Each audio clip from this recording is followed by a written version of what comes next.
Claire here. At Denver. Just done wearing boysenberry. I want to show everyone how I take care of boysenberry's foot paws. I don't have sandals currently to keep them clean. So this is just walking around the convention for an hour and a half or so, maybe 2 hours. This isn't as bad as they've ever been, but you can see discoloration on the paws. There's the paw pads, some on the claws. So what I got is a damp rag, and I just scrub them. My paw paws on boysenberry are vinyl, and I'm never going to get them as clean as when I got them. But I can take care of them. I can wash off the fur.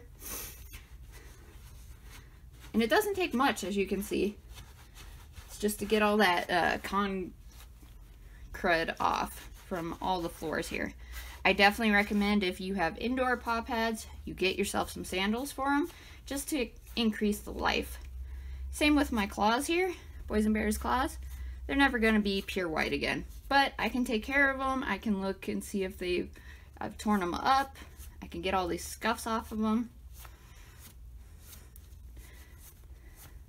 Some of them are more tough than others. You can use like a light detergent as long as you go back and wipe it completely off. But I don't have that here since this is just at the con. I'll wind up washing them again when I get home, just to make sure I got everything. Just because I want these to last. These were commissioned by Grey Realm on DeviantArt and Twitter. Really nice paws, so I want them to last. And then inside is these are basically huge stompy sock paws.